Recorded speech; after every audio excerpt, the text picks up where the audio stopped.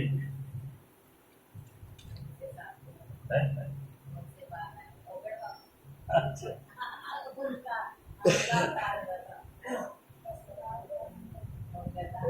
बाबा ये भजन सुना था। हाँ, वही तो करो, नहीं भजन सुना। बोलो हरि शंकर भगवान की जय। इस प्रकार से देवादिदेव महादेव की कृपा से इस कथा को सूत जी महाराज 88,000 ऋषियों को सुना रहे हैं। बोलो शंकर भगवान की। सूत जी महाराज सुना रहे हैं 88,000 ऋषियों को इस पतित पावनी कथा को। यमुना और गंगा और सरस्वती जी जो संगम है, संगम पे सुना रहे हैं इलाहाबाद में, प्रयागराज में। और ब्रह्मा जी के द्वारा सुनी जा रही इस कथा को नारद जी के द्वारा, और व्यास जी संत कुमारों से देवादिदेव महादेव की इस कथा को, पतित पावनी कथा को आपस में सुन रहे हैं। और हम सभी पुरुषोत्तम के इस महीने के अंदर शिव पुराण की कथा सुन रहे हैं अपने श्री शिवशक्ति मंदिर में। बोलो शंकर भगवान।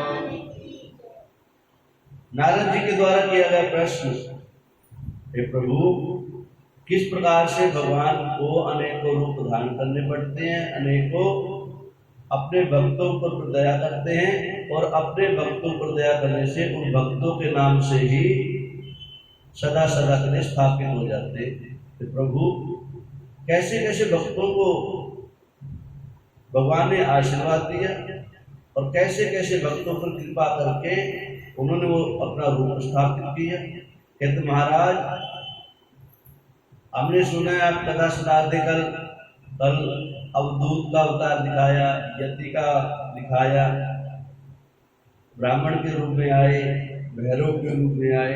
महाराज कहते एक भिक्षुवर्या नाम का अवतार भी भोले बाबा लेकर आए। भिक्षु का, भिक्षु मतलब मांगने वाला, भिक्षा मांगने वाले, भिक्षु, भिक्षु जिसे कहते हैं। कहता हाँ, ऐसी ही कृपा होती है। भगवान जब भी किसी को कुछ देना चाहते हैं तो अपनी शक्ति को और अपने मान सम्मान को छोड़ करके आम जनमानुष का कल्याण करने के लिए, उन्हीं की सहायता करने के लिए, सदा उन्हीं के नाम का गुणगान करवाने के लिए अपना नाम उन जीव के साथ में जोड़ देते हैं, जो श्रद्धा भाव से देवादिदेव महादेव का चिंतन करते हैं। कहते हैं, और उधर से नंदीश्वर जी इस कथा को सुना रहे हैं। नारद जी कहते हैं, पितामह, भिक्षुवर्य जो अवतार लिया भगवान ने, उसके विषय में कुछ चर्चा हो जाए। कि नारद जी सुनो ध्यान से। कहते हैं, मनसा वाचा कर्मा के द्वारा देवादिदेव महादेव के चरणों का बंधन करते हुए जो भी कथा सुनो, उनका धन्यवाद करो, प्रभु का, महादेव का, देवादिदेव महादेव का, और उनका धन्यवाद करते करते कथा में आनंद में प्रवेश करो। कहते हैं, जिस प्रकार से देवादिदेव महादेव अनेकों रूप धारण कर देते, आज भिक्षुवर्या नाम का जो अवतार दिया, उसकी कथा आप लोग ध्यान से सुनो।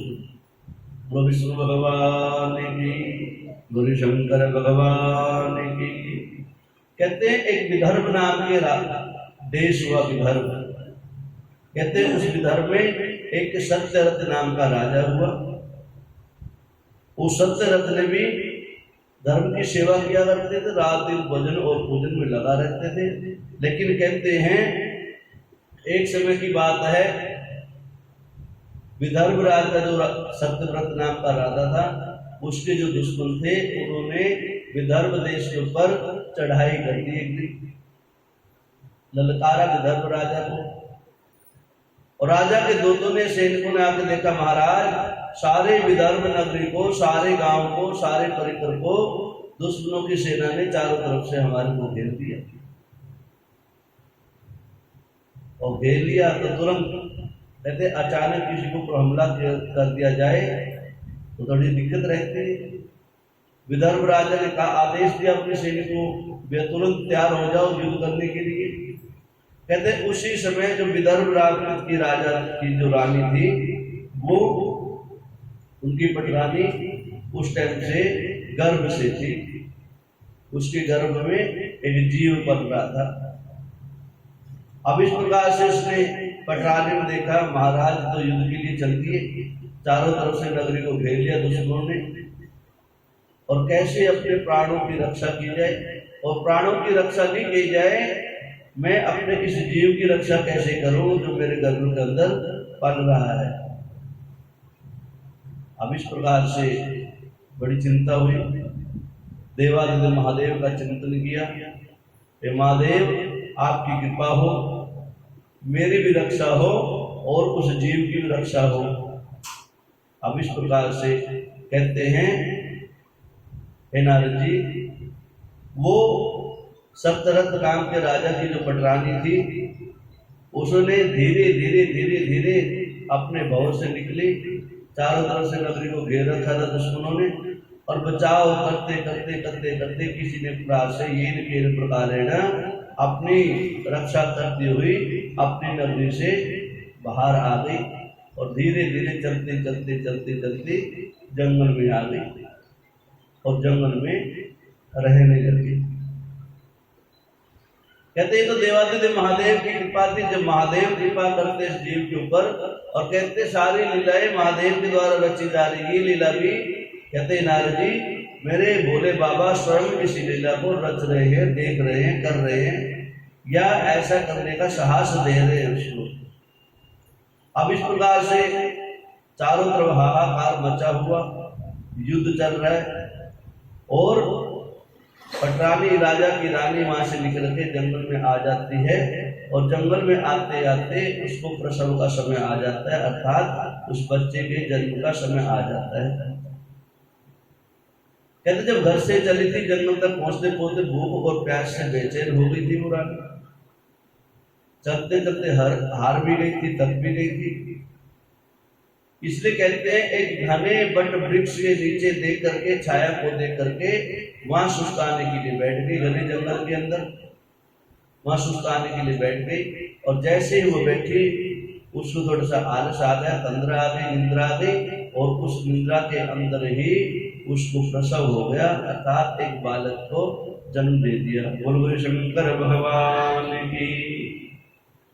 अब वो प्रसव में थी, प्रसव की पीड़ा सह नहीं पाई, भूख प्यास भी सह पा रही थी। तो कहते हैं जैसे उसने बच्चे को जन्म दिया, उसकी आंखें खुली, अपने बच्चे को दुलार किया, लेकिन भूख और प्यास से बेचैन थी, इसलिए तुरंत अपनी भूख प्यास मिटाने के लिए नजदीक ही एक सरोवर था, उस सरोवर के ऊपर चली गई। और इधर राजा युद्ध भूमि में लड़ते लड़ते वीरगति को प्राप्त हो गए, और उधर रानी भूख और प्यास मिटाने के लिए एक सरोवर को देखा, सरोवर पे पहुंची, उसने सोचा यहाँ पर प्यास मिटाई जाए, कुछ आराम लगेगा, फिर जाके अपने लल्ला को संभालूं। और जैसे ही वो पटरानी उस सरोवर में पानी पीने लगी, एक सरोवर में मगरमच्छ रहता था, उस मगरमच्छ ने उसको खा लिया। बोलो शंकर भगवान की। उधर राजा वीरगति को प्राप्त हुए, और इधर रानी मगरमच्छ के द्वारा खा ली गई। अब जीव अकेला जो है जंगल के बीच में रो रहा है बच्चा, जिसकी अभी नाल भी नहीं कटी है। कहते तो भगवान की माया है कि कोई वहां से एक वृद्ध ब्राह्मणी निकली थी, वृद्धा ब्राह्मणी निकल रही थी, भगवान ने आदेश दिया उसको पहुंचो भैया। उसके पुत्र नहीं था कभी भी जीवन में, वृद्धा ब्राह्मणी रोज वहां से निकला करती थी। वृद्ध ब्राह्मणी ने देखा आकर के कोई बच्चा रो रहा है, और बच्चों की आवाज सुनकर उसको लगा कि अभी अभी नया ही प्रसव है, कोई नया बच्चा पैदा हुआ है। उसकी आवाज सुनकर उसके पास में आ गई, देखा तो उसके भी नाल भी नहीं कटी है। चारों तरफ देखा, कौन है ऐसी जननी जो इसको जन्म दे के चली गई है, इतनी दुष्टुर कौन हो गई, तो जन्म देते ही जातक को छोड़कर चली गई है। लेकिन चारों तरफ देखने के बावजूद कुछ भी दिखाई नहीं दिया।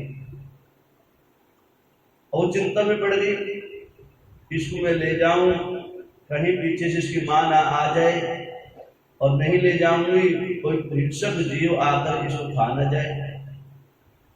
अर्थात उस वृद्ध ब्राह्मणी को उस ऊपर दया आ गई, ममता आ गई, और उसके पास में बैठ के उसको हवा झूलने लगी और उसको कुछ काटने लगी। कहते हैं ये महादेव की कृपा थी कि महादेव वहां सुंदर रूप धारण करके जो है अपना एक भिक्षु का रूप धारण करके पधारे। भिक्षु वरिया की कथा चल रही है ना, भिक्षु का रूप धारण करके पहुंचे। हे देवी, आप क्या पिछले बैठे हो, आपको क्या चिंता है, और ये बच्चा कहां से आया? और ये तो ऐसा लगता है अभी अभी तुरंत प्रसव पीड़ा, अभी ही तुरंत प्रसव हुआ, इसका तो जन्म हुआ है। कहते हैं महाराज आप कौन हो? आपके रूप और गुण, आपके वस्त्रों को देख करके, आपकी आभा को देख के, आपके मस्तिष्क को देख के ऐसा लगता है कहीं आप साक्षात में देवादिदेव महादेव शंकर तो नहीं है, कहीं आप देवादिदेव महादेव शंकर तो नहीं है। मुझे तो विश्वास है आप महादेव ही है। इसलिए यदि महादेव हैं तो ये प्रभु मेरे को आज्ञा दीजिए, मैं आगे क्या करूंगा। कहते उस ब्राह्मणी के वचनों को सुन करके महादेव खुश हो गए, पहचान गए ये ब्राह्मणी सती है, पवित्र है, शुद्ध कर्म करने वाली है, और उसके हृदय में ममत्व जाग गया है, प्रेम जाग गया है, वात्सल्य भाव जागृत हो गया है। इसलिए इसको इस सेवा का अवसर प्रदान करना चाहिए। महादेव जी ने सुंदर रूप धारण किया। कहते हैं हे माता, मैं साक्षात तो देवादिदेव महादेव ही हूं और ये मेरी आज्ञा है। कहते हैं महाराज ये किसका बच्चा है, कहां से आया? कहते हैं देवी विदर्भ देश का जो राजा है सत्यरथ, वो युद्ध भूमि में शत्रुओं के द्वारा मारा गया, और उसकी जो पटरानी थी वो गर्भ से थी, और वो पटरानी इस बच्चे को जन्म दे करके प्यास मिटाने के लिए सरोवर पे गई हुई थी, और थोड़ी देर पहले ही उसको मगरमच्छ ने खा लिया। महाराज चिंता तो मैं भी यही कर रही थी, इसकी माँ ऐसी माँ क्या है कि जन्म देते ही बच्चे को छोड़कर चली गई। लेकिन मैंने भी ऐसे लगा कि इसके ऊपर कुछ न कुछ आपत्ति आई है, इसलिए बच्चे को छोड़ के चली गई है, और मेरा भी भाई जाग गया कि मैं इस बच्चे को लेकर के अपनी कुटिया में चली जाऊं। अरे देवी आप सौभाग्यशाली हो, आप इस बच्चे की सेवा करो। बोलो शंकर भगवान की।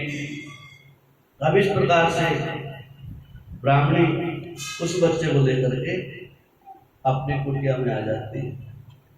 कहते हैं मेरे को संत आते हैं, दर्शन करते हैं, भगवान से प्रार्थना करते हैं। कहते महाराज इस प्रकार से, कहते ऐसा क्यों हुआ? भी इतनी छोटी सी अवस्था में ही अपने माता पिता से इस बच्चे को अलग होना पड़ गया। कहते सब पूर्व जन्मों का प्रताप है। कहते जो सत्यरथ नाम के ब्राह्मण हैं, ये पिछले जन्म में राजा पांडु हुए।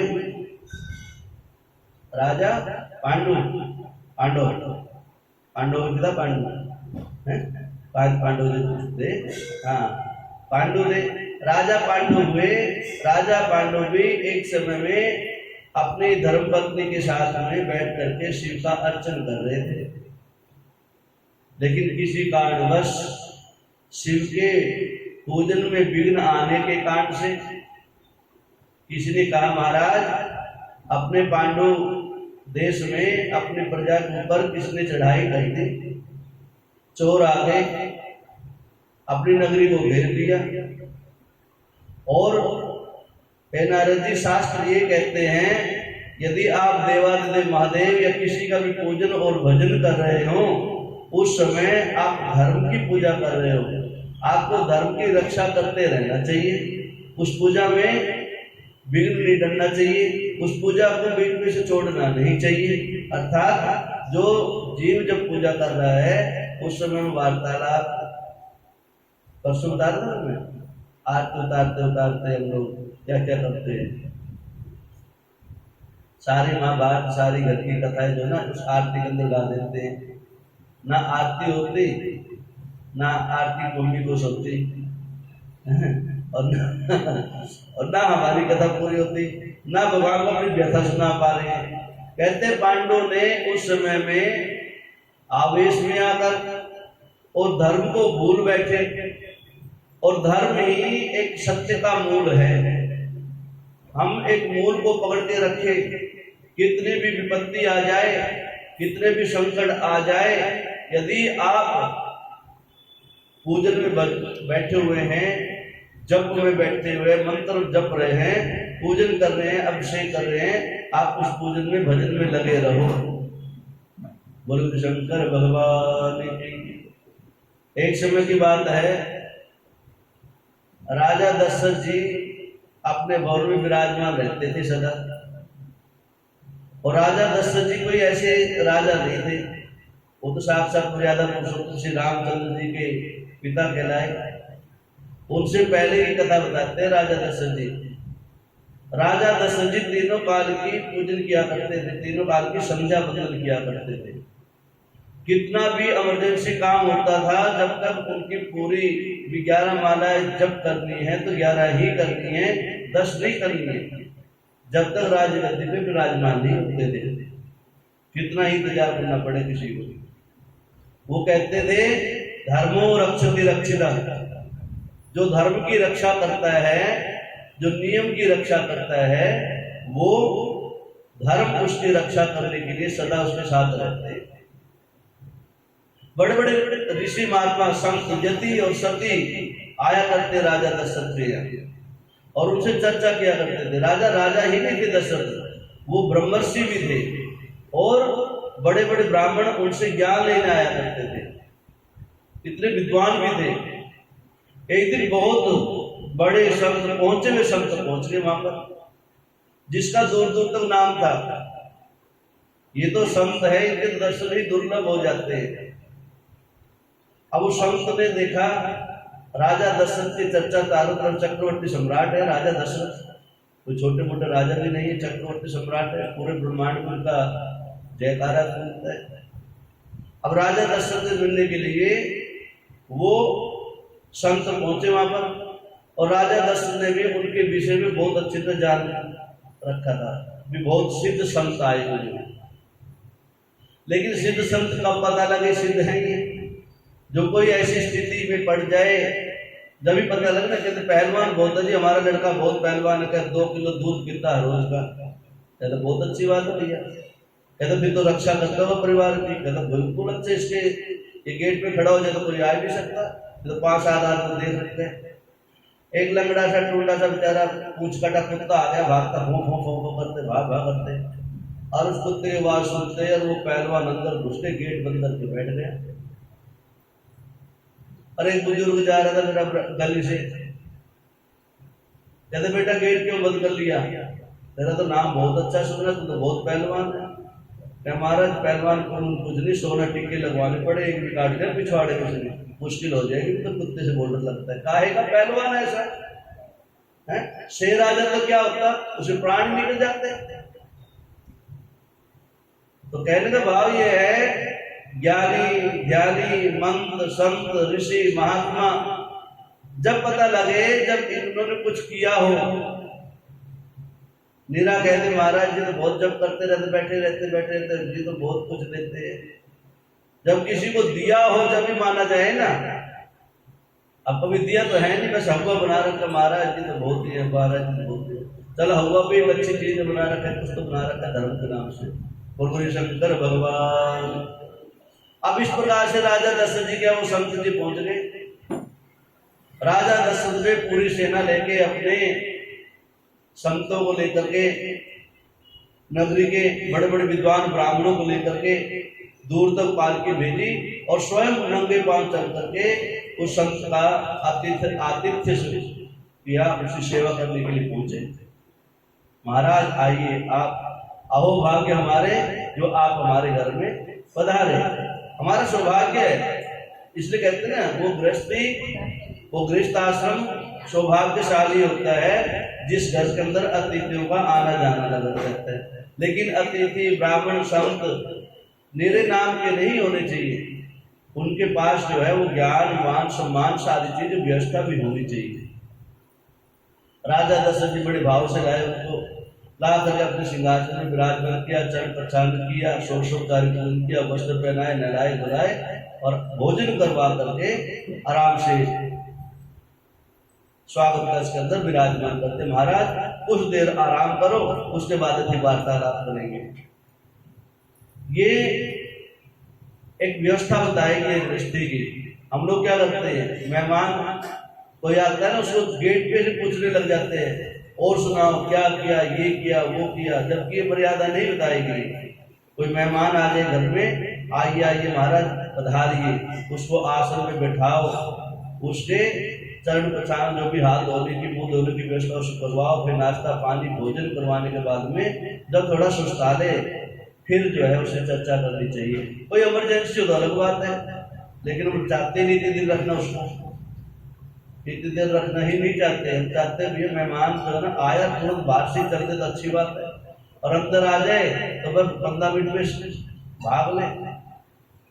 आराम कहाँ, जो आराम करने की तो हमारे लिए भी जगह नहीं, इतनी अच्छी व्यवस्था बना रखी है अपने घरों में। फिर कहते हैं जब सुस्ता ले आराम से, फिर कहते हैं उस समय चर्चा करनी थी। महाराज किस कार्य विशेष के लिए आप यहाँ पर पधारे, हमारे लिए कोई सेवा हो वो बताओ, तब चर्चा होती थी। फिर जब तक घर के 2-4 और बुजुर्ग लोग भी पहुंच जाते थे, फिर रात्रि में चर्चा होती थी। बोल शंकर भगवान। महाराज जी को नहलाया धुलाया, भोजन कराया, लिटा दिया, सेवा करी, पान फूल जो भी देना था दिए, और कहते महाराज आओ अब थोड़ी चर्चा हो जाए। और जब तक चर्चा करें जब तक संध्या वंदन का समय होगा, यही प्रदोष समय आ गया। प्रदोष समय बड़ा महत्वपूर्ण समय होता है।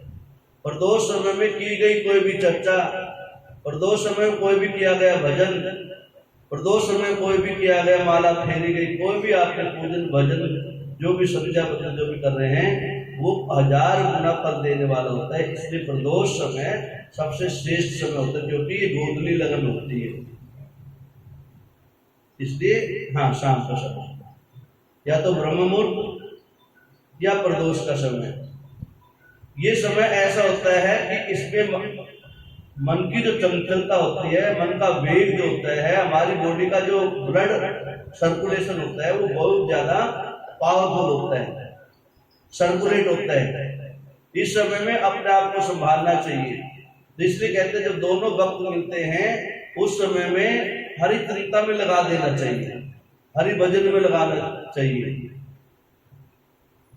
तो हम सौभाग्यशाली हैं कि हमारे सारे शास्त्रों की कथा जितनी भी होती है ना प्रदोष समय में ही होती है। इसलिए हमारे यहाँ सबसे अच्छी बात होती है कि हम धर्म की रक्षा करते हैं और धर्म भी हमारी आके रक्षा करते हैं। गुरु शंकर भगवान। अब प्रदोष समय हुआ, प्रदोष समय भी राजा दशरथ संध्या वंदन किया करते थे और संत भी संध्या वंदन किया करते थे। राजा दशरथ ने अपने भवन के ऊपर अटारी के ऊपर एक कुटिया बना रखी थी, अपनी अकेले की संध्या वंदन करने का जगह बना रखी थी भगवान का। तो राजा दशरथ जी ने 2 आसन लगवा दिए सुंदर वहां पर, और जल पात्र थे, अर्घा आचमनीय और कलश लोटा भर के जल भर के उसके अंदर रखवा दिए। 2 आसन आमने सामने लगवा दिए ऐसे। महाराज आप भी संध्या वंदन करोगे? कहता हाँ महाराज मैं भी त्रिकाल संध्या करता हूँ। कहे चलो संध्या वंदन करते हैं। राजा दशरथ जो है आज कुछ लेना चाहते थे, कुछ देना चाहते थे, जानना चाहते थे और जनाना चाहते थे। और उधर से महादेव की जब कृपा होती है ऐसी ही होती है, फिर वही महादेव का पूजन किया करते थे। राजा दशरथ लग गए अपना संध्या वंदन करने, माला फेरने और समाधि लग गई। और नए नए जब घर में किसी घर में पहुंच जाते हैं तो इतनी जल्दी नींद नहीं आती, और एक उत्सुकता लगी रहती है देखने की इसका घर कैसा है, इसकी रसोई कैसी है, इसका बेडरूम कैसा है, इसका ड्राइंग रूम कैसा है, इसने मंदिर बना रखा है नहीं बना रखा है, इसकी खजाना कैसा है, इसका महल कैसा है। अर्थात सारी व्यवस्था देखने मन में उत्सुकता होती है, देखना भी चाहिए। 1 घंटे में चले जाए ना, 1 घंटे में जो ना सारी दिखाते माता है तो माता ने दिखाते नल कैसा लगा था, हाँ उनसे बोले कौन सा नल देखा रखा था, हाँ बोले शंकर भगवान की इतनी दिव्य दृष्टि दी है माताओं को। हाँ और राजा दशरथ जी बैठे समाधि में। अब संत भी अपना लग के पूजन भोजन करने, और थोड़ी देर के बाद में जो क्या चमत्कार होता है, थोड़ा सा अंधेरा हो गया। पहले इतनी लाइट की व्यवस्था तो होती रहती थी, कितना बड़ा राजघराना हो, मशाल जलती रहती थी तेल की या लाख की, बहुत से उजाला होता था। राजा दशरथ जी अपने लगे माला फेरने और चमत्कार हुआ, और संत जो महात्मा थे, वो सिद्ध महात्मा थे, वो माला फेरने लगे, आंख बंद करी, और उनको थोड़ी देर बाद आधे घंटे में 1 घंटे में थोड़ी सी खुशबू उठ गई, खुशबू आ गई। और खुशबू कैसी बदबू आई, कोई कपड़ा जलने लग गया, आग लग गई जैसे कहीं पर कपड़े में। और राजा दशरथ अपने समाधि में माला लगे फेरने में, और बाबा को आंख खुल गई, और बाबा ने देखा भैया आग लगी कहीं पर। बाबा अब ऊपर वाले मंदिर में बैठे थे, टॉप फ्लोर पे बैठे थे। अब टॉप फ्लोर पता नहीं कौन सा 5वीं मंजिल 6वीं मंजिल थे, लेकिन वो ऊपर थे, टॉप फ्लोर पे थे। आंख खुल गई बाबा की। राजा दशरथ को लगा बाबा की आंख खुल गई। बाबा चारों तरफ देखे, कोई हो सेवक बुलाऊं, इशारा करूं भैया आग लगी कहीं पर, देखो सेवक भी नहीं है। क्यों राजा का आदेश है जब तक मैं संध्या बंदन करूं, जब तक जो है बिल्कुल किसी प्रकार की आवाज तक भी नहीं आनी चाहिए। बुलाना छेड़े तो अलग बात है, आवाज भी नहीं आनी चाहिए। 15 मिनट निकल गए, धुआं भी उठने लग गया, छत के ऊपर धुआं आने लग गया। महाराज जी ने नीचे झुक के देखा, नीचे तो आग लग गई, और मैं टॉप फ्लोर पे बैठा हूँ, राजा तो समाधि में बैठा हुआ है, और राजा आदेश देगा तभी आग बुझेगी, ऐसे आग नहीं बुझेगी। अब भगवान की कृपा दी है तो भगवान को चमत्कार करना चाह रहे थे, दिखाना चाहते थे। अब चारों तरफ से लपटें उड़ने लग गई। अब संत से रहा नहीं गया, कहता है ऐसे संत गिरवी किस काम की जो अपने प्राण ना बचा पाए। उसे तुरंत जो है अपने कलश से जल लिया, लोटे में से जल लिया, और राजा दशरथ के ऊपर जो है फेंक दिया। महाराज आंखें खोलो, नहीं तो बंद के बंद रह जाओगे। आंखें खोली, महाराज क्या हो गया? कि महाराज आग लगी। कहता कहाँ लगी? कहता भवन में आग लगी। फिर भवन में आग लगी तो आपको क्या टेंशन है? अरे भवन में आग लगी तो आपको क्या टेंशन है? आपको थोड़ी लगी आग। क्या महाराज भवन जल जाएगा तो हम जल जाएंगे, और हम जल जाएंगे तो फिर भवन किस काम का, हम किस काम के? क्या महाराज भी मेरे लायक तो सेवक बताओ, मैं क्या करूं? महाराज आदेश दो। किसको आदेश दो? सैनिकों को आदेश दो, आग बुझाएंगे। क्या जब मैं आदेश दूंगा जब भी आग बुझाएंगे? जिसका काम रसोई बनाना उस समय पर रसोई बनाएगा, जिसका काम समय पे आग बुझाने को आग बुझाएगा, जिसका गाय चराने को गाय चराएगा। और मान लो उनको पता लग गए राजा एक संत के ऊपर छत पे बैठे हैं, तो मेरे बचाने के चक्कर में 2 आदमी बचाने के लिए पूरी राजघराने को जला देंगे। इससे अच्छा है महाराज मेरा कुछ बिगड़ जाए कोई दिक्कत नहीं है, लेकिन सैनिक अपने काम में लगे हुए, आग बुझाने में लगे हुए, आप टेंशन मत लो। अब संत कहता महाराज बताओ कैसे महाराज हो आप? राजा को सबसे पहले अपनी जान बचानी चाहिए, सैनिकों को आदेश देना चाहिए। क्या महाराज मैं ऐसा महाराज नहीं, सैनिक अपना काम करेंगे, मैं अपना काम करूंगा। सबको बोला क्या धुआं उड़ जाए, आग लग जाए, तो जिसका आग बुझाने वाली गाड़ी को अपना खून लग जाएगा, वो अपना आ जाएगा, आग बुझा देंगे। क्या महाराज जी मैं तो चला, फिर तेरा कहाँ जाओगे? तेरा मुझको तो लगता आज मेरे प्राण नहीं बचेंगे। अब दशरथ महाराज कहते महाराज जब बचाने होंगे ना उसमें, पता नहीं कहाँ बचा लेगा, अब जिसको नहीं बचाने हो, जिसको बचना नहीं होगा ना, कहीं पर रहना ना, जल के अंदर भी जो ना आग लग जाती है, तो आग तो आग ही होती है। कहते हैं कुछ नहीं रखे इन बातों में, समाधि लगा लो। जन्म से लेके मृत्यु पर्यंत कोई निश्चित नहीं है, समय कोई निश्चित नहीं है, मृत्यु का कोई निश्चित नहीं कब आएगी। तो अच्छा है यदि आज हमारे भाग्य में लिखा ही अग्नि के अंदर समाहित होना है, तो अग्नि में सही, यही भगवान का शुक्राना कर लो। कहते थोड़ी देर आंख बंद कर लो। कहते महाराज मेरी तो आंख बंद ही नहीं हो रही, मेरे तो प्राणों पे आ गई है। कि महाराज ऐसे मरो तो मरोगे, फिर मेरे से तो ऐसा मर नहीं जाएगा। मैंने तो द्वारा से जब प्राणायाम किया, 10 सज्जित द्वारा से समाधि लगा दी। बोलो शंकर भगवान की। बेचारा संत लंबी चौड़ी छत से चारों तरफ घूमे, कभी उस कोने में कभी उस कोने पे, हाहाकार मची चारों तरफ। कहते तो अच्छी सेवागिरी मिली, आज तो अच्छी सेवागिरी, आज माल को गए दशरथ के, आज तो जान पे आ पड़ी। दशरथ जी ने देखा है तो महाराज बेचैन हो गए, अब जो है थोड़ी व्यवस्था बदली जाए। महादेव जी का नाम ले, महादेव कृपा करो संतों के ऊपर। संत अतिथि तो अतिथि होता है। महाराज बस 5 मिनट के लिए आप मंत्र में बैठ जाओ, एक माला और निकालो गायत्री मंत्र की, भगवान की कृपा कर देंगे। उनमें स्वयं मंत्र का जाप कर लो। कह रहे कहाँ जाप होगा ऐसी अवस्था में? कहता हो जाएगा, करके तो देखो, तो अभ्यास करो। अभ्यास नहीं करते हो आप, और आप तो पहुंचे हो संत हो। आपको तो मृत्यु से जन्म से लेना देने नहीं है, आपसे शरीर किसी क्या लेना। आपको जो अंदर की आत्मा है, जो पवित्र आत्मा दिव्य ज्योति है, उसको जागृत रखो। अरे तो नश्वर शरीर है, एक दिन तो मिट्टी में मिल जाना है महाराज। मिल जाएगा, आज से मिल जाएगा, कल मिल जाएगा। कल का क्यों इंतजार कर, आज मिला दे इसको मिट्टी में। लेकिन हरि का चिंतन करने लग जाओ। हरि ही है जो सर्वत्र विराजमान रहते हैं। हरि कण कण में विराजमान रहते हैं। देवादि महादेव हर कण में विराजमान रहते हैं। हो सकता है यहाँ पर हमारी रक्षा करने के लिए आ जाए। आप अवश्य हरि का सिमरन तो करो। मुश्किल से समाधि लगाई बाबा की, आंख ही बंद करी, झूठी आंख बंद कर लो। और थोड़ी देर के बाद बाबा क्या देखते हैं, वैसे सुंदर व्यवस्था, पुष्पों की वर्षा हो रही है बाबा के ऊपर, दशरथ के ऊपर। हल्की हल्की जो है शरद ऋतु की बौछार आ रही है, ठंडी ठंडी हवा का जो हवा आ रही है। फिर महाराज आंख खोलो, चलो भोजन का समय हो गया। महाराज जी ने आंखें खोल ली, चारों तरफ सुंदर व्यवस्था, कोई धुआं नहीं। महाराज ने थोड़ा सा झाँक के देखा नीचे, ये क्या हुआ?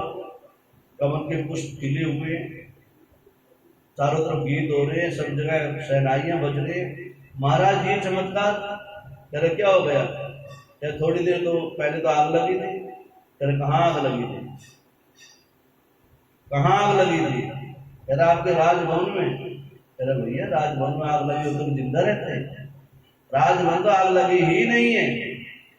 कहता फिर, कहता ये मेरे आप संत बन के आए थे, ये तो संत की परीक्षा लेने के लिए देवादिदेव महादेव ने चमत्कार दिखाया था। बोलो शंकर भगवान की। कहने का भाव ये है, संत जो है कहाँ आते, कब आते, कैसे आते, कैसे होते हैं, इसके विषय में बड़ा मुश्किल है। त्रिपुंड लगाने से, वस्त्र ऐसे पहनने से, कुमंडल धारण करने से कोई संत नहीं बनता। संत यदि बनता है तो मैंने पहले तीसरे दिन बताया था, ये गृहस्थ आश्रम जो है बड़ा पुण्यदायी है। इस गृहस्थ आश्रम में जितना आनंद लेते हुए हरि का भजन पूजन कर सकते हैं ना, और किसी अवस्था में कर ही नहीं सकते हम। ये ठाकुर को रिझाया जा सकता है, बाकी तो बहुत कुछ शरीर को कष्ट देना पड़ता है। ये अवस्था एक ऐसी है, ये आश्रम ऐसा है, इसमें शरीर को भी ज्यादा कष्ट नहीं देना। संत बनना है, बाबा बनना पड़ेगा तो बहुत कुछ छोड़ना पड़ेगा। ये कुर्सी भी छोड़नी पड़ेगी, ये आसन भी छोड़ने पड़ेंगे। वहां तो पूछा के आसन में बैठना पड़ेगा, समाधि में बैठना पड़ेगा। सही समय में चाय की व्यवस्था हो ना हो, कहाँ बाबा को चाय मिलेगी, कॉफी मिलेगी, ठीक है ना? कहाँ मालपुए मिले खाने के लिए, हैं? कहाँ समोसे मिलेंगे खाने के लिए? इसलिए कहते हैं भगवान बाबा मत बनाओ, लेकिन गृहस्थ आश्रम में रहते हुए गृहस्थी का आनंद लेते हुए बाबा बन जाए तो सबसे बड़ी बात है। गृहस्थी ही सबसे बड़ा बाबा बन सकता है। बाकी तो बड़ी मजबूरी में बात करते, जैसे मैंने बताई थी बाबा की बात, हमारे पिताजी की बात बताई थी, उन्हें कईयों को बाबा बना दिया। हाँ, हरिद्वार तक ले जाते थे 2-4 को, ठीक है ना, छोड़ाते थे और घर पे आके आसन देते थे, ऐसे बाबा बनाए। और बेचारे बाबा इतने जल्दी थोड़े बनते। और ये कहते थे भाई बाबा तो मन से बना जाता, भैया मन से बाबा बना जाता है, वस्त्र पहन के बाबा नहीं बना जाता। कभी सब तो वस्त्रों से पीले वस्त्र पहन लिए, गेहूं वस्त्र बांधे बाबा बन गए, नहीं। ऐसे बाबा तो बेचारे अठन्नी दे दो, चोली दे दो, ऐसे घूमते रहते हैं। ऐसा बाबा नहीं बनना। बोलो हरि शंकर भगवान।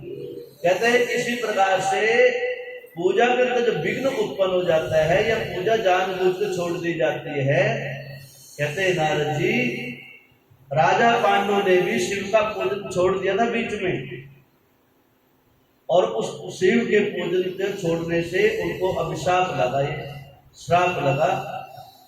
और वो राजा पांडु ही इस जन्म में राजा सत्यरथ नाम से राजा बने, और उसको इस जन्म में उन्हीं सैनिकों के द्वारा, उन्हीं सेना के द्वारा, उन्हीं दुष्टों के द्वारा जो है आज मृत्यु का ग्रास बनना पड़ गया।